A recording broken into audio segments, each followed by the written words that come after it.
Gente, hoje eu quero falar sobre oração. Fala uma pessoa do seu lado, oração. Fala, agora tenta achar uma pessoa do teu lado bonita e diz oração para ela. Tá difícil? Às vezes a gente linda, né? Impressionante. Vamos orar. Pai, em nome de Jesus, Pai, muito obrigado por tua palavra. Muito obrigado, Deus, por tua casa. Muito obrigado por estarmos aqui.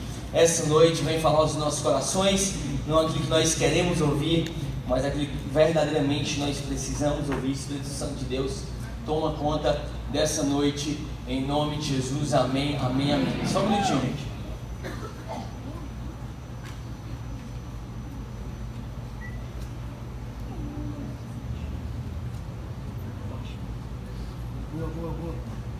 Deu certo. Oração.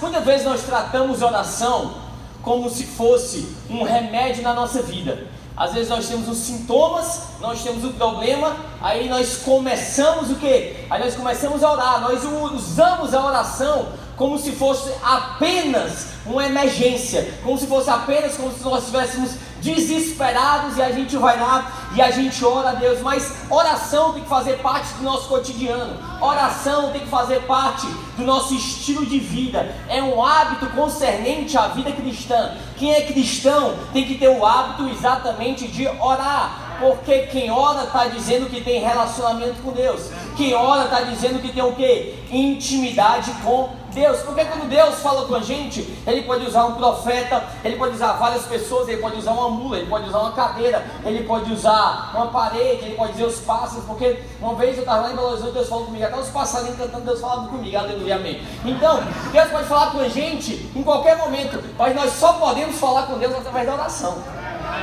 Nós só podemos falar com Ele através da oração. Ele pode falar com a gente através da palavra, mas a única forma de realmente nós nos comunicarmos com Ele é exatamente através da oração. Nós vemos hoje uma igreja que quer milagre, uma igreja que quer dons, uma igreja que quer intervenção divina, mas muitas vezes a igreja não quer pagar o preço da gente realmente ter esse milagre. Nós não queremos orar para realmente ver Deus agindo na nossa vida. Então, o problema, na verdade, não é a gente orar, o problema é a gente continuar orando.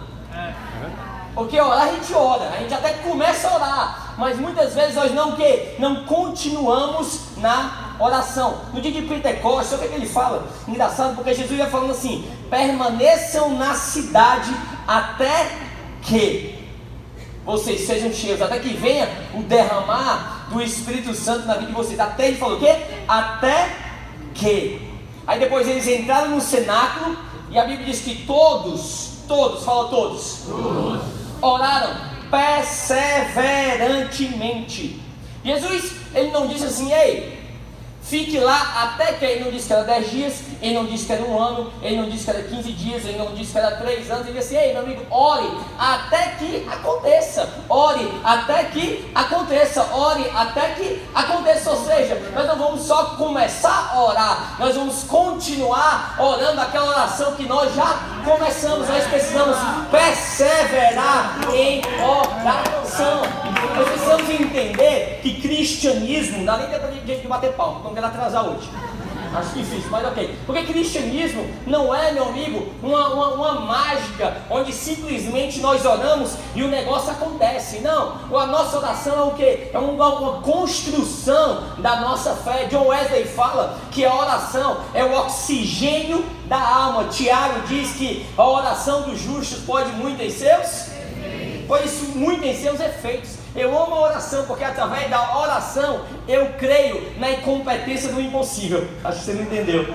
Através da oração eu creio na incompetência do impossível. Aquelas circunstâncias que parecem impossível, aquele problema que parece impossível, quando nós abrimos a nossa boca e nós colocamos diante de Deus, eu creio na incompetência dessa palavra chamada impossível. Quem crê comigo diz amém. Amém. 1 Crônicas capítulo 4, do verso 9, o povo já estava dizendo assim: onde é que está a Bíblia? Vou começar agora. Verso 9: Se você pegar a partir do verso 1, ele vai dizendo um monte de genealogia, ele vai falando nome. E se você falar esses nomes, eu vou até começar aqui com você, ó. Este também foi os descendentes de Judá: Perez, Edom, Carmi, Sobal, Reaías, filho de Sobal, gerou Jaate gerou Almai e Laade. Esses foram os clãs de Zoratitas. Esses foram os filhos de Etã, Gedel, Isma e Joá. Não é uma coisa que você se estiga muito você lendo, né? E se você ler muito rápido, você é batizado pelo Espírito Santo. Então faz isso que vai dar certo. 1 Coríntios 4:9, ele vai dizendo assim.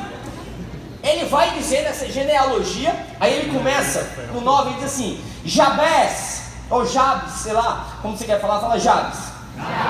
Foi o homem mais respeitado de sua família. Sua mãe lhe deu o nome de Jabes, dizendo: com muitas dores o dei à luz. Jabes orou ao Deus de Israel: abençoa-me e aumenta as minhas terras, que a tua mão esteja comigo, guardando-me dos males e livrando-me de dores. E Deus atendeu o seu pedido. Depois ele volta e continua falando de novo toda a genealogia. Eu amo porque ele está falando a genealogia dele, chama em Jabes. E ele para exatamente em Jabes. Só que se você vê, Jabes não é um cara de influência, Jabes não era o rei, Jabes não era um sacerdote, Jabes não era um cara que tinha dinheiro. Mas Deus vai falando, a Bíblia vai falando a genealogia e para exatamente de Jabes. Por quê? Por conta de uma oração. O nome de Jabes é citado na Bíblia por conta que ele foi um homem que orou a Deus. Por que Deus presta tanta atenção naquelas pessoas que oram? Por que Deus considera tanto aquelas pessoas que oram? Porque nenhum cristão é maior do que a sua vida de oração. Não tem como, meu amigo, você ser maior do que a sua vida de oração. É exatamente por isso que Deus para a genealogia, a Bíblia para, e ele vai falando exatamente de um homem que ele orou a Deus. E a Bíblia fala que o significado do nome dele era de muita dor. E aquele homem que tinha um significado do nome de muita dor, ele para uma parte da história da Bíblia para Deus citar o nome dele, porque simplesmente ele abriu o coração dele a Deus. Porque ele foi lá e ele foi um homem que orou a Deus. Porque a menor distância entre a terra e o céu é exatamente quando você está de joelhos.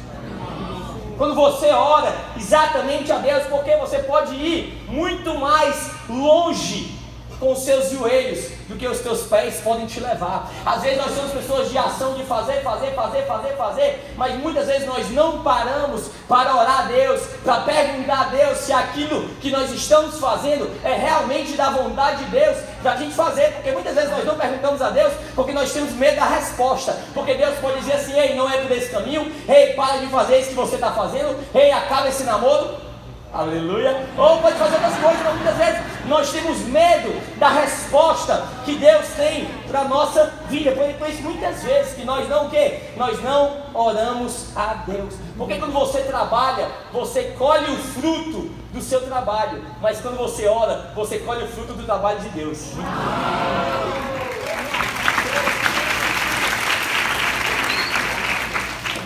Porque muitas vezes nós não queremos orar e nós dizemos assim: Deus, mas Deus tem preferido. Deus tem preferido. Porque Deus fala aqui o nome de Jabes, ele conta um pouco da história de Jabes em 2 versículos. Deus não tem preferidos, mas Deus tem íntimos. Deus não tem preferidos, mas tem aqueles que preferem a Ele mais do que os outros. Não é que Deus te prefira mais, mas tem gente que prefere a Deus mais do que os outros. Então isso é exatamente o que acontece na oração. Eu lembro quando minha filha era muito novinha, ela só queria saber de mim. Depois foi virando adolescente, já nem mais tanto. Mas só quer saber de mim. Então para onde eu ia, ela ia. O que eu comia, ela comia. O que eu fazia, ela fazia. Se eu estava comendo e se ela estava perto de mim, então ela usufruía. Por quê? Porque ela estava exatamente o quê? Perto de mim. Não é que se eu tivesse outro filho, não ia ser que eu preferisse a Diana, mas a questão é que ela está perto de mim, e por ela estar perto de mim, ela podia usufruir aquilo que o meu outro filho não podia usufruir, simplesmente por ele estar perto de mim. Quem entendeu aqui? Aleluia. Ou seja, é sobre você estar perto de Deus. Às vezes você reclama, às vezes está dizendo assim: meu amigo, o cara está de joelho aqui nos meus pés, o cara está perto de mim. Você está reclamando, mas você não se coloca de joelho. Você está reclamando, mas você não abre a sua boca. Você está reclamando, mas você não levanta a sua mão. É simplesmente por quê? Porque ele está perto de mim. Às vezes nós temos medo de orar porque nós temos medo de ofender a Deus com nossa crise, mas Deus não entra em crise com a tua crise. Sai, Espírito Gago. Deus não se amedronta com o teu medo, meu amigo. Deus não se abala com aquilo que abala você. Deus não se apavora com aquilo que te dá medo. Deus não se desespera com aquilo que desespera você. Salmo 139:4, ele diz assim: antes que saia uma palavra da tua boca, ele já sabia o que é que você ia orar. Então a oração nada mais é do que rasgar a alma, meu amigo. Antes de você orar a Deus, Deus já sabe aquilo que está no teu coração. Deus já sabe aquilo que vai sair da tua boca. Então por que você tem medo de falar a Deus? Você tem medo de falar a Deus? Você tem medo de colocar para fora? Você presta atenção? A minha esposa e a minha filha, muitas vezes elas não me ouvem orar. Realmente a minha filha. Porque tem coisas que a minha filha não tem maturidade de me ouvir orar. Mas o que a minha filha faz, ela me vê orar. Pode ser que ela não me escute orar, mas ela não me vê orar. Porque muitas vezes tem crente morrendo. Porque muitas vezes nós queremos tratar Deus como um Deus distante. Nós achamos que oração é sobre a nossa eloquência. E quando a gente vai eloquente orando a Deus, Deus vai dizer assim: meu amigo, esse cara ora demais. Olha as palavras que esse cara sabe. Nem Salomão em toda a sua glória orou como esse cara. E nós começamos a nos tornar o quê? Apáticos e frios diante de Deus. É por isso que ele fala 6,6, o quê? Fecha a porta do seu quarto e no secreto. Porque no secreto, meu amigo, ali você pode rasgar. Ali você pode colocar assim: Deus, eu não penso em divórcio não, mas já pensei em matar minha mulher algumas vezes. Deus, já pensei nisso, já pensei naquilo outro. Deus, já pensei em fazer aquilo outro. É por isso que ele disse: ei, fecha a porta do teu quarto, e o Pai que está no secreto te vê. Já me atenção que ele fala assim, que o Pai que está no secreto te ouve? Ele fala? Não, ele diz que te... Porque não importa aquilo que você fala, importa onde você está, que é com Ele. Ele não quer saber a palavra que sai da tua boca, ele já sabe, mano, que você vai orar. Ele diz assim: ei, o Pai que está no secreto, Ele te vê. Ele só quer ficar junto de você. Ele só quer ficar o quê? Próximo a você. O que muda, meu amigo, não é aquilo que sai da tua boca, mas é você estar nele, você está em Deus. Se você prestar atenção, Jonas, ele foge de Deus. Deus vai preparando exatamente uma estrutura para Jonas descer. Ele vai para Jope, ele vai para o navio, ele vai para o porão e ele vai para o ventre do peixe. Quando ele vai no ventre do peixe, ele começa a orar e diz assim: e Deus fala? Sim ou não? Falou. Mas Deus falou com Jonas? Não, falou com o peixe. Às vezes a gente vai para Deus falar e Deus não fala, e Deus falou com o peixe. Porque muitas vezes Deus não fala da gente, mas Deus está falando por circunstâncias. Jonas não sabia, mas o peixe estava indo exatamente para o propósito de Jonas. Às vezes você não sabe: Deus, eu não estou te ouvindo falar. Deus, você não está respondendo a minha oração. Mas Deus não falou com você. Deus falou com circunstâncias. Ele faz de circunstâncias assim: ei, circunstâncias levam ele ao propósito que eu tenho para ele. Circunstâncias lapida ele e molda ele para ele ser a minha imagem e a minha semelhança. Às vezes você não enxerga, mas Deus está fazendo. Silêncio de Deus não quer dizer negativa de Deus. Eu amo que o Smith Wigglesworth vai falando. Perguntaram assim para ele, igual. Perguntaram para ele assim: Smith, você ora quanto tempo? Ele disse assim: no máximo 5 minutos. Mas eu também não fico 5 minutos sem orar. Ele está dizendo: eu oro sem cessar. Oração é um estilo de vida. Oração é um hábito meu. É o homem que Jabes, um cara ilustre, desconhecido, e ele ora a Deus, e a história dele é exatamente contada. Eu amo porque a Bíblia vai dizendo que Jabes era um cara ilustre dentro de casa, porque é muito fácil ter sucesso fora dos portões de casa, difícil ter sucesso dos portões para dentro de casa. E Jabes foi esse cara que teve sucesso dentro de casa. Sabe uma das coisas que eu aprendi como estrela gospel que eu estou sendo? Mas sabe uma das coisas que eu aprendi? Melhor do que ser conhecido é ser uma pessoa que vale a pena se conhecer. Eu já conheci tantas pessoas que eu disse assim: meu amigo, eu quero conhecer esse cara, eu sou fã desse cara, que eu conheci. Eu disse assim: eu preferia ter conhecido só pelo Instagram. E Jabes é exatamente esse cara, por quê? Porque ele orava a Deus. Quando você ora a Deus, você tem o quê? O seu caráter transformado. Jabes faz algumas orações para Deus. Deus quer que o Senhor me abençoe. Ele faz 4 orações para Deus. Depois diz assim, que as minhas fronteiras realmente se alarguem. Eu amo porque ele tinha um nome chamado Dor. Se você prestar atenção no povo hebreu, eles falavam um nome que tinha exatamente a ver com a vida da pessoa. Jacó significa o que? Usurpador. Por quê? Porque ele já nasceu com a mão aqui, ó, já querendo pegar no irmão. Então, Jabes era conhecido como Dor, mas mesmo assim, ele não deixou se abalar pelo começo da história dele. O nome dele é Jabes, por quê? Porque é um filho de muita dor. Mas ele não deixou aquele nome definir quem ele era. Ele não deixou o começo da história dele definir o final da história, porque ele deu a história dele para Deus. Quando você ora, você vai dizendo assim: eu abro os céus para Deus poder intervir na minha vida. Eu dou liberdade para realmente Deus abençoar a minha vida. Martin Luther King fala assim: ore e deixe Deus se preocupar. Eu amo isso. Ore e deixe Deus se preocupar. É impressionante como nós somos detalhistas com os nossos problemas, mas como nós somos genéricos com nossas orações. Nós falamos dos nossos problemas detalhadamente, mas nós somos genéricos com a nossa oração. Não tem como você orar de uma forma generalizada e você querer que Deus haja de uma forma específica. Se você não orar de uma forma detalhada, meu amigo, não tem como Deus te dar realmente de uma forma específica, ser específico naquilo que você quer. Você quer casar, sim ou não? Sim. Já vai orando para tua esposa, já vai orando para o teu esposo. Quando eu orei pela Ana, eu disse: meu amigo, eu quero um corpo de violão. Eu não aceito menos. Eu quero uma mulher que pregue mais que a Joyce Meyer, veio. Eu quero uma mulher que seja mais nova que a Desi Gonçalves, veio. Eu quero uma mulher que seja mais bonita que a Gisele Bündchen, veio, meu. Você tem que orar específico, realmente aquilo que você quer. Tem uma frase de um cara que eu não sei quem é, mas ele diz assim: eu posso fazer mais do que orar depois de ter orado,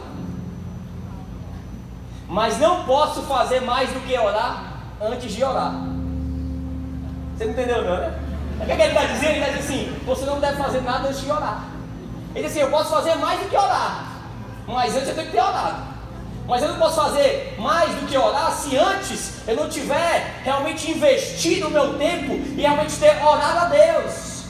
Spurgeon fala assim: eu prefiro ensinar um homem a orar do que 10 homens a pregar, porque um homem orando pode mudar muito mais a sociedade do que 10 homens pregando. E às vezes nós queremos ser pessoas de púlpito, aí eu quero aparecer, eu quero pregar a palavra do Senhor. Meu amigo, coloca o teu joelho no chão, que isso tem muito mais efeito. Eu prefiro ensinar um homem a orar do que 10 homens a pregar. Às vezes nós já pregamos, já reclamamos, já resmungamos. Teste, experimente você o quê? Você orar a Deus. Você orar a Deus. Tinha um missionário que ele foi para a África. Ele foi com uma equipe de médicos. Eles pregaram a palavra e eles tiveram atendimento lá médico com o povo. E eles fizeram um monte de coisa. E um dos caras chegou para a equipe dele e disse: Martin, não tem condição, os caras são muito duros de coração. Muito duros de coração. Eu não sei mais o que fazer. O Martin olhou para ele e disse assim: você já experimentou chorar? O que ele está dizendo? Você já experimentou orar? Fala uma pessoa do seu lado: você já experimentou chorar? Fala. Você já chorou hoje? Ele disse assim: ei, você já experimentou orar? Meu amigo, se você pegar, eu estava pesquisando sobre a igreja no ano 60. Sabe como é que o povo ia para a igreja? Alguém aqui da igreja que é da época dos anos 60? Que ia para a igreja? Ninguém? Só tem crente neófito que é ali. Pronto. O povo ia, não sei se a tua igreja ia, mas o povo ia. Se eu estiver mentindo, vai acabar a pregação. Enfim, o povo ia com um lenço dentro da Bíblia. Porque eles iam, sabe por quê? Para a igreja? É verdade, sim ou não? Sabe por quê? Porque eles não iam para a igreja com um show gospel. Eles não iam para a igreja para bater palma. Eles iam para a igreja para se ajoelhar e chorar na presença de Deus. Eles já sabiam que eles iam chorar. A igreja naquela época crescia o quê? 25%. Sabe quanto tempo cresce a nossa igreja hoje? 6%. Tiago, mas a nossa igreja está cheia. Pode estar cheia, de muita gente, mas de uma multidão que realmente está vazia, de uma multidão que quer apenas um pregador para saciar o ego dela, que quer apenas escutar uma mensagem de esperança, mas tem poucas pessoas comprometidas com o Evangelho, tem poucas pessoas que querem orar a Deus, tem poucas pessoas que querem se comprometer com a palavra dele daqui da porta para fora. Porque nós não investimos o nosso tempo em oração. Sabe, o cristianismo tem que parar de ser o nosso hobby, onde nós vamos para a igreja numa quarta e nosso domingo. O cristianismo é nosso estilo de vida. Eu sou John Wesley diz assim: Deus não faz nada que não seja pela oração do seu povo, pela resposta da oração do seu povo. Quer que Deus faça alguma coisa, meu amigo? Nós precisamos começar a orar. Nós precisamos começar a investir realmente tempo com Deus. Eu vou começar a pregar agora. Meu ponto número 1. Amém. Diga amém. Amém. Ponto número 1. Se você está anotando, a oração provocará em nós arrependimento. Arrependimento. Ah, Tiago, mas eu não consigo largar a prostituição. Tiago, eu não consigo largar o cigarro. Tiago, eu não consigo largar a mentira. Tiago, eu não consigo largar o adultério. Não me diga que você não consegue. Me diga que você não ora. Isso. Porque é impossível, meu amigo, você orar a Deus e você não tem arrependimento e você não tem transformação de vida. Sabe o que é se converter? Não é levantar a mão e dizer assim: eu quero Jesus. Se converter, você está indo pelo caminho, aí você converte, você vai para outro caminho diferente. Mas você continua no mesmo caminho, isso não é conversão. Isso é o quê? Enganação da própria vida, isso é o que é. Porque a oração na nossa vida é o quê? Arrependimento. Quando você ora, te leva à presença de Deus. E quando você está na presença de Deus, é impossível você ser a mesma pessoa, é impossível você permanecer do mesmo jeito. Nenhum pecado é poderoso na presença de Deus. Aos pés de Jesus, nada, nenhuma escravidão é capaz de te colocar entre você e a oração, meu amigo. Nada. A oração traz arrependimento para a nossa vida. Esdras é enviado para Jerusalém. Eu vou tacar a Bíblia em você, um monte de história. Ele é enviado para Jerusalém para começar o culto depois que eles saíram do cativeiro. Depois você vê lá a história. Se você prestar atenção, os estudiosos dizem que Esdras era uma mente brilhante. Ele era um erudito. Era um pregador da palavra. Era um cara que sabia exatamente a letra. Era um cara que sabia a palavra. Pregador intelectual. E ele chegou lá e ele viu que a solução naquele momento não era pregar. Aí está lá no capítulo 10. Sabe o que Esdras faz? Tira lá a capa dele, coloca um pano de saco, não sei se você sabe a história, e ele vai para a praça e ele começa a se ajoelhar e orar a Deus. Ele começa a pedir perdão. Deus, perdoa pelos nossos antepassados, os pecados dos nossos antepassados. Perdoa também os nossos pecados, porque nós poderíamos ter deixado esse pecado e nós persistimos com esse pecado. Aí a Bíblia diz, lá no verso 4, que por volta do meio-dia alguém passava, ouviu o que ele estava falando, pregando sobre arrependimento. Me perdoa, me perdoa, me perdoa. O cara parou para ouvir, percebeu, se ajoelhou e começou a chorar, pedindo também perdão. Depois veio outro, ouviu, parou e começou a se ajoelhar, pedir perdão. Depois veio outro, viu e começou a se ajoelhar, pedir perdão. Até que todos os caras estavam ali na praça de Jerusalém, pedindo perdão por conta da oração de um homem. Chega lá, estava lá no meio da oração, um homem se levanta, toca Esdras e diz assim: meu amigo, agora vamos parar de orar. Eu entendi, agora nós estamos com você. O que é que nós precisamos mudar?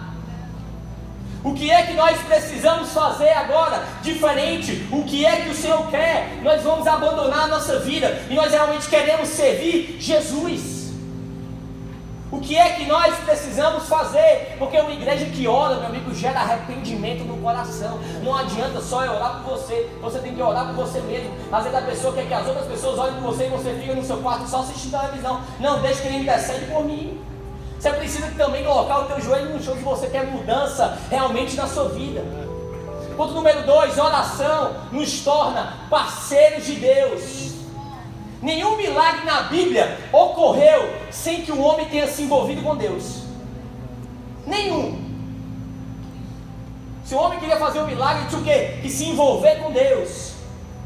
Não vai acontecer nenhum milagre na sua vida se primeiro você não se envolver com Deus. Se primeiro você não tiver o quê? Tempo com Deus. Se você não se envolver com Deus, você está esperando um milagre. Você não está esperando um milagre, você está esperando sorte. Mas milagre não.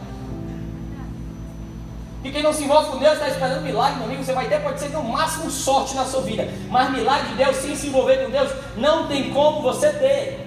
Se você presta atenção, um derramamento do Espírito Santo, o Senhor já tinha dito em várias passagens que Ele ia derramar o Espírito Santo, sim ou não? Ele fala em Isaías 44:3, Provérbios, ele fala, Joel, ele fala, derramarei sobre toda a carne, o Espírito sobre toda a carne. Ele fala em Lucas 29:49, ele fala em Atos 1:4, todos ele vai falando sobre, prometendo que ele o quê? Derramar o Espírito. Chega no Atos 1:14, que ele diz? Que todos perseveraram unanimemente. É Tiago. Deus já tinha prometido, então se Ele prometeu, vai acontecer. Não, vai acontecer aqueles que buscam a face de Deus. É por isso que quando eles estavam orando, todos estavam orando, aí veio o derramar de Deus. O nosso problema é assim, não, é promessa, vai acontecer. Não, meu amigo, vai acontecer se você buscar, vai acontecer se você se ajoelhar, vai acontecer se você buscar a face de Deus. Estava prometido, mas eles que buscaram a presença de Deus.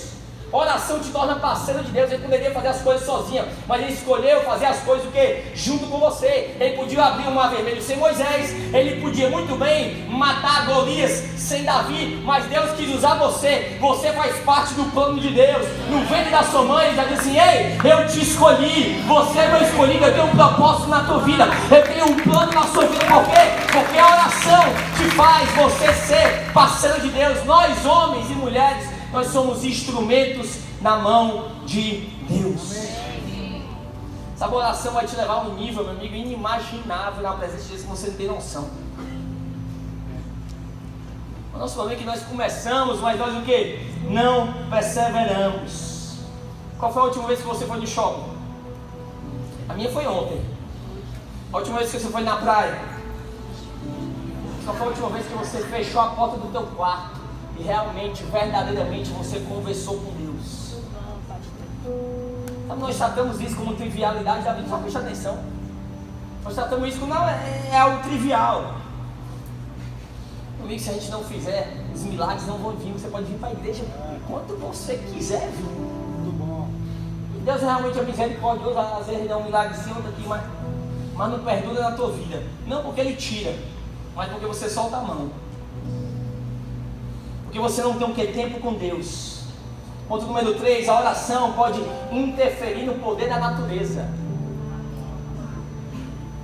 Elias orou, desceu fogo do céu. Depois ele orou mais uma vez, desceu o quê? Chuva. Ele disse: ei, mostra para esse povo que há um Deus em Israel. Está lá em 1 Reis 18, no verso 42. Depois ele vai lá para o cume do monte. Muitos anos sem chover, na verdade 3 anos e meio sem chover. A Bíblia diz que ele vai lá e ele coloca a cabeça entre os joelhos. Se está na Bíblia, não está por um acaso. Se ele colocou a cabeça entre os joelhos, porque era exatamente a forma que a mulher hebreia tinha um filho. E ele coloca a cabeça nos joelhos. Sabe o que ele está dizendo?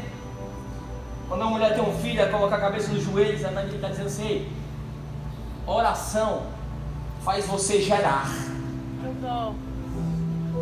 Oração faz você gerar.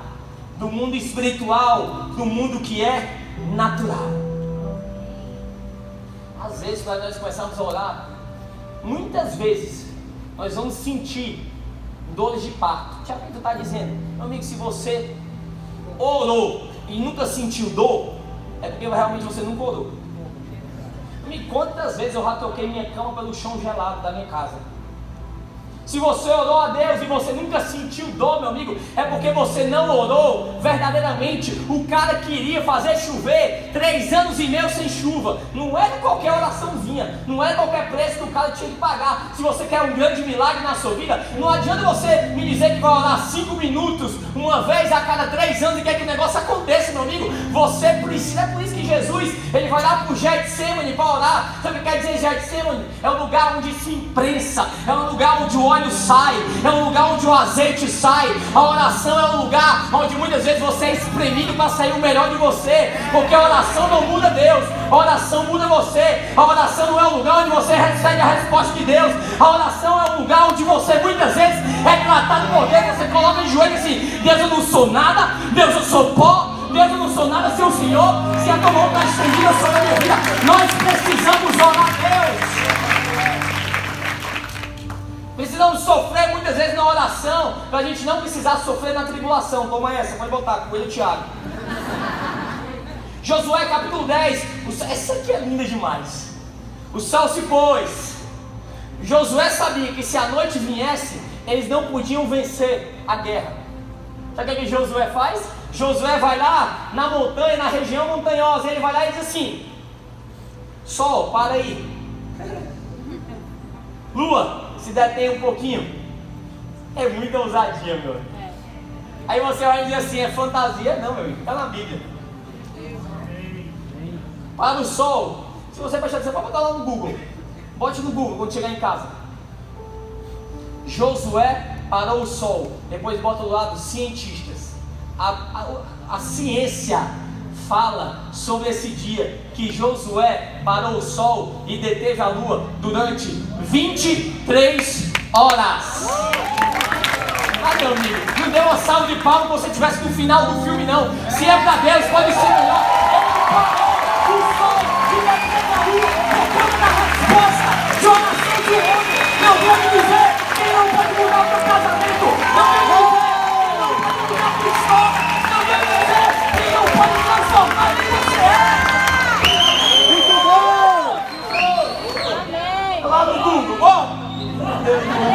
Parou o sol, 23 horas, por conta da oração de um homem, para responder a oração de um homem. Ainda mais uma igreja orando a Deus. Como é que ele não pode transformar?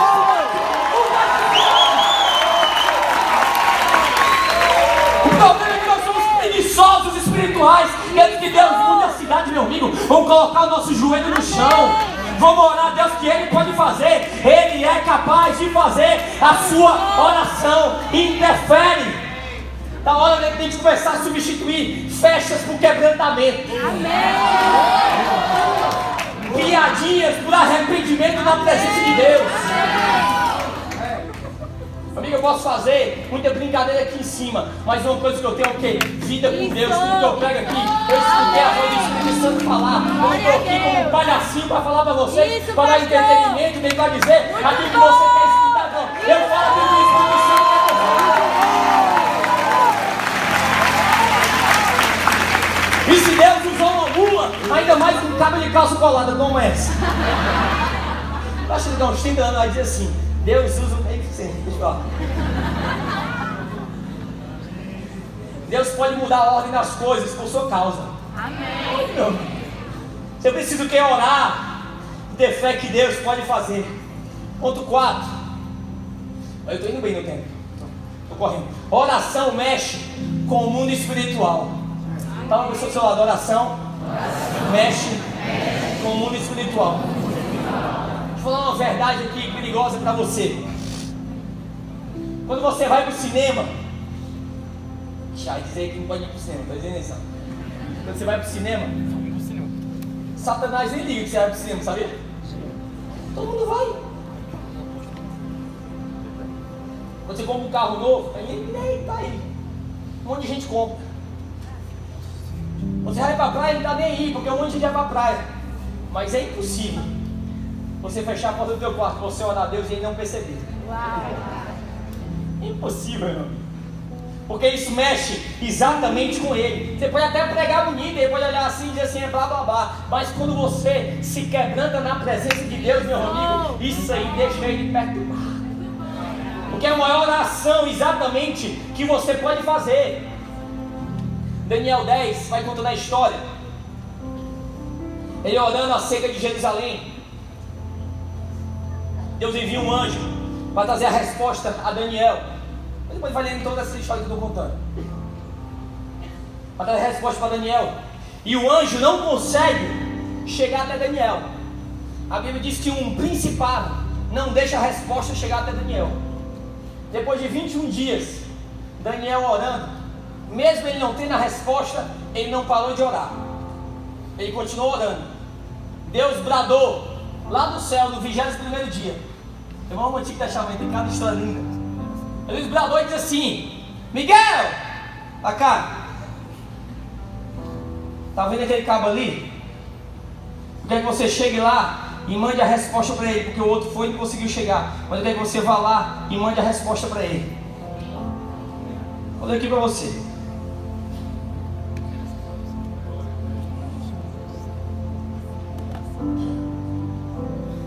A mensagem era verdadeira e falava de uma grande guerra. Na visão que teve, ele entendeu a mensagem. Naquela ocasião, eu, Daniel, passei 3 semanas chorando. Não comi nada saboroso, carne, vinho, nem provei. E não usei nenhuma essência aromática até que se passaram 3 semanas. No 24º dia do primeiro mês, estava eu em pé, junto à margem de um grande rio, Tigre. Olhei para cima e diante de mim estava um homem vestido com linho, com um cinto de ouro puríssimo na cintura. Seu corpo era como de um berilo, o rosto como de relâmpago, os olhos como tochas acesas, os braços e pernas como reflexo de bronze polido, e a sua voz era como o som de uma multidão. Somente eu, Daniel, tive a visão. Os que me acompanhavam nada viram, mas foram tomados de grande pavor, que fugiram e se esconderam. Assim fiquei sozinho, olhando para aquela grande visão. Fiquei sem forças, muito pálido e quase desfaleci. Então eu ouvi falando, e ao ouvi-lo caí prostrado, em rosto em terra, e perdi os sentidos. Em segunda, a mão de alguém tocou em mim e pôs sobre as minhas mãos e os meus joelhos vacilantes. Ele disse: Daniel, você é muito amado. Preste bem atenção que eu vou lhe falar. Levante-se, pois eu fui enviado a você. Quando ele me disse isso, pus-me em pé tremendo, e ele prosseguiu: não tenha medo, Daniel. Desde o primeiro dia em que você decidiu buscar entendimento e humilhar-se diante do seu Deus, as suas palavras foram ouvidas. Desde o primeiro dia que você se humilhou na presença de Deus, as suas palavras foram escutadas, foram ouvidas. E eu vim em resposta a elas, mas o príncipe do rei da Pérsia me resistiu durante 21 dias. Então Miguel, um dos príncipes, pensava que estava brincando, um dos príncipes supremos, veio em minha ajuda quando eu fui impedido de continuar ali com o rei da Pérsia. Agora vim explicar o que acontecerá ao seu povo no futuro, pois a visão se refere a uma época futura. Desde o primeiro dia que você se humilhou, eu escutei a sua oração. E a gente para de orar no primeiro dia, achando que Deus não escuta, achando que Deus não responde. Quando nós abrimos a nossa boca para Ele, meu amigo, é impossível não escutar. Mas Ele não parou. Então, que nós oramos, o inferno se mobiliza. Não fica com medo não, ele vai se mobiliza. Mas os céus também vêm ao nosso encontro. Sua oração move o mundo espiritual, entenda isso. Sua oração quebra cadeias. Nossa alma tem que queimar pela presença dele. Sabe quantas pessoas eu vejo entram aqui nesse lugar, meu amigo, apáticas àquilo que Deus está fazendo. Meu amigo, se você não se colocar e abrir teu coração para aquilo que o Espírito Santo está fazendo, é melhor fechar a porta dessa igreja. Não adianta nada. Você tem que vir para cá quebrantado. Deus só usa pessoas quebrantadas na presença dele. Meu amigo, se até os anjos, até os serafins, até os na presença dele, quem sou eu que não vou me prostrar na presença de Deus? Ponto número 5, a oração, ela nos livra. Mas uma pessoa tem uma pergunta para mim assim: mas eu vou orar para quê? Se Deus só faz o que Ele quer. Pastor sofre, viu, meu amigo? Eu orando, gente, não deixa você quer a resposta que você quiser. Aí ela veio e ela disse assim: por um acaso Deus já mudou de ideia por conta que uma pessoa fez alguma coisa? Ela disse assim: obrigado, você respondeu a minha oração. Eu falei: sim, já mudou sim. Moisés, 5 vezes. Vou matar esse povo. E Moisés disse assim: peraí, Deus, vamos aqui conversar. Mate não. O que o povo vai dizer se matar? Moisés interviu na oração, e Deus muda a sentença por conta da oração de Moisés. Mas que Deus queria exatamente que Moisés intercedesse pelo povo, Atos 12, Pedro tinha sido preso, já tinham matado Tiago. Herodes chega e diz assim: ei Pedro, eu vou te matar depois da Páscoa. O povo começa a orar na casa de Maria, da mãe de João Marcos. Aí eles começam a orar.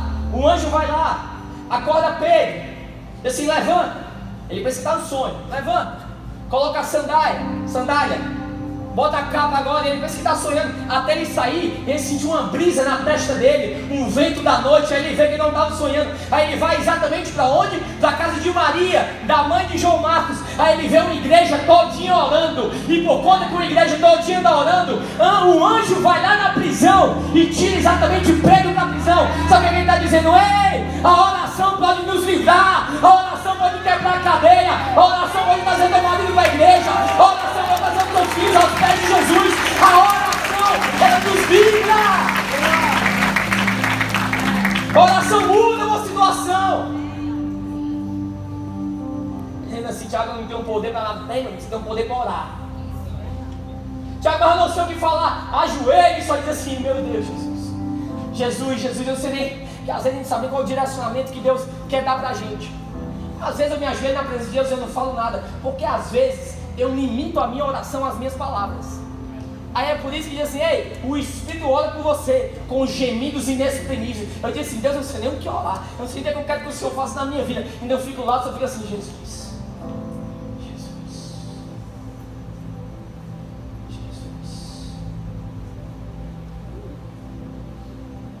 E às vezes é melhor falar muito mais um silêncio de uma pessoa cheia do que uma voz de uma pessoa vazia.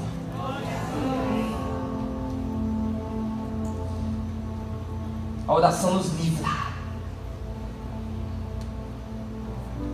Êxodo 17. Israel está em guerra com os amalequitas. Essa história é linda demais. Eu tem algumas histórias aqui que estão na minha cabeça na sua oração. O Israel estava em guerra com os amalequitas. Moisés vai para o monte orar, pelejar contra eles. A Bíblia diz, mas você sabe essa história, você precisa ler essa história, que quando Moisés levantava a mão, lembra dessa história?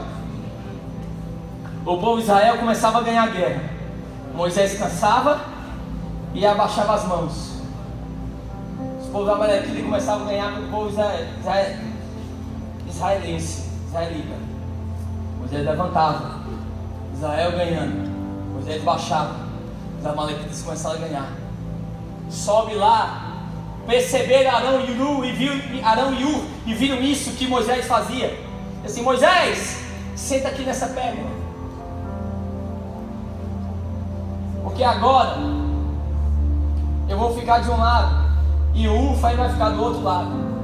E nós vamos ajudar você a ficar com a mão levantada, para nós podermos ganhar essa peleja, nós podermos ganhar essa guerra. Às vezes nós precisamos de pessoas que dizem assim: peraí, deixa eu te ajudar um pouquinho aqui, senta aqui, agora eu vou levantar a tua mão, para você não parar de orar, para você não desistir. Eu coloquei ontem no meu Instagram assim: está cansado, descansa, mas não desiste.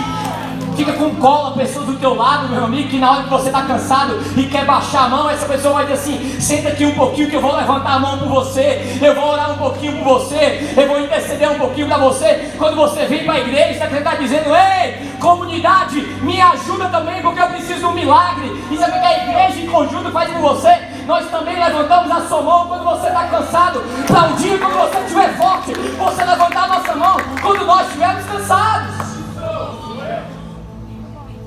A batalha é física, mas a resposta é espiritual. Mas eu preciso ver isso no domingo, mas nós ganhamos espiritualmente de joelho, prostrados na presença de Deus. Nós precisamos ganhar exatamente desse jeito. Senaqueribe chegou para Ezequias. Eu estou falando várias histórias. Ele diz assim: Ezequias, não adianta não, tu vem contra mim não. Eu vou queimar o teu Deus, assim como eu queimei vários deuses. Ezequias chega para Isaías e diz assim: Isaías, você precisa fazer uma coisa. Aí eles vão lá e vão para o templo. A Bíblia diz que Ezequias se ajoelha lá no chão lá do púlpito, no chão lá do altar. Ele começa a orar a Deus. E assim: Deus, o Senhor que está acima dos céus. Será que aquilo que o Senaqueribe falou é verdade, cara? Mas eu sei que o Senhor está o quê? Acima dos céus. A Bíblia diz que o Espírito se apoderou de Isaías. Isaías chega para Ezequias e diz assim: Ezequias, relaxa, essa batalha não é sua, essa batalha é minha. Quando nós trabalhamos, nós colhemos frutos da nossa mão, mas quando nós oramos, nós colhemos frutos da mão de Deus. Não se preocupe, Ezequias, essa batalha é minha. O teu casamento é meu, a vida dos seus filhos é minha. Aquilo que eu quero fazer na tua vida, no teu trabalho, no teu emprego, é exatamente o problema meu. Estou encerrando. É que você sinta. Eu estava fazendo essa pregação, meu amigo, eu chorava. É que você sinta pelo menos uma porçãozinha daquilo que está no meu coração hoje. É que muitas vezes nós paramos de orar. Estava falando assim, Deus, que muitas vezes nós desistimos, mas semana nós paramos.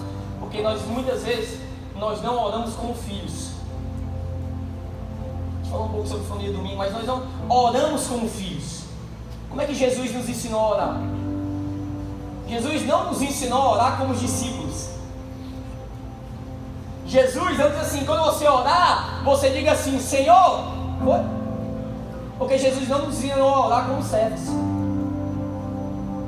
Jesus não nos ensinou a orar e não diz assim, ei, quando vocês orarem, digam assim, mestre. Não, ele diz assim, meu amigo, quando vocês orarem, digam assim, Pai. Porque Ele não nos ensinou a orar como discípulos, Ele não nos ensinou a orar como servos, Ele nos ensinou a orar como filhos. Nós temos uma filiação em Deus. E o filho, meu amigo, ele pede. Eu não sei o seu filho, mas a minha pede. É engraçado porque filho não tem vergonha de pedir. Uma vez que eu adianto meu pai de 30. No outro dia de mais 30, você quer pegar chuva, outra coisa. Mas não tem o quê? Vergonha de pedir. E o homem pede assim, fecha a porta do teu quarto. E o Pai que está em secreto, Ele te recompensará.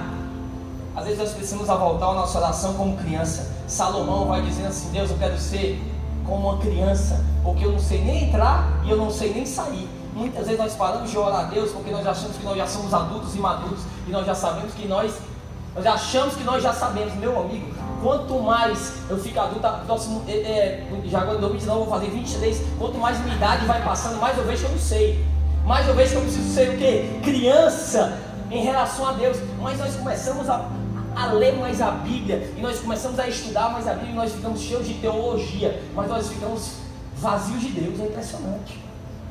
Não, que eu sei a palavra meu amigo, sabe qual é a minha teologia? Às vezes você me diz que é o calvinista, minha teologia é relacionamento, meu amigo, só isso. Minha teologia é relacionamento com Deus e relacionamento com as outras pessoas. A tua teologia não muda ninguém. Beijo no ombro, não quero saber. Às vezes o povo quer, rapaz, eu vou avaliar meu coração um pouquinho aqui. Aí a pessoa começa a estudar, não, vamos estudar aí começa a falar um monte de palavras que nem você fala. Tem umas pregações, nem eu que sou pastor entendo o que o cara está pregando. É um pouco que complica mais do que simplifica. Meu amigo, o Evangelho, Jesus simplificava. Jesus era simples, ele não era simplório, mas ele era simples. Toma essa aí da minha teologia, simplório não é simples. Vai.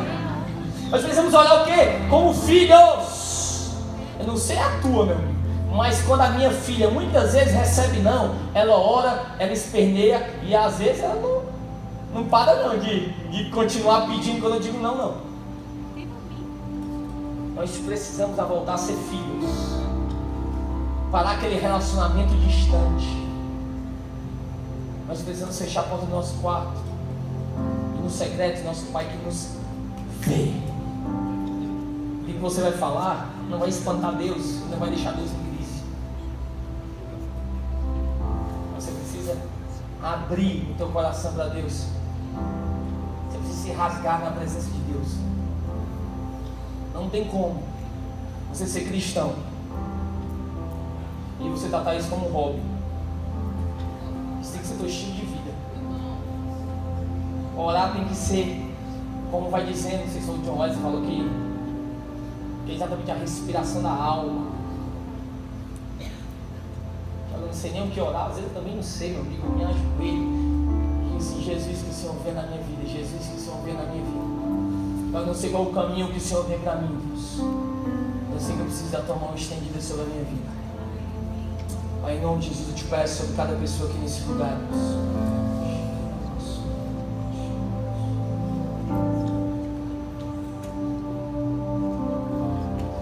Vontade, Pai, de voltar a ser como criança mais uma vez, Deus.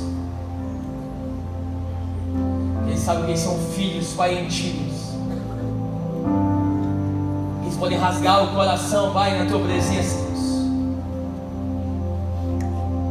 Pai, derrama aqui nesse lugar, Deus. Derrama aqui nesse lugar, Deus. Um amor à tua palavra, um amor à tua presença, Deus. Um amor a escutar a tua voz, Jesus, Jesus, Jesus. Te adoramos, Deus.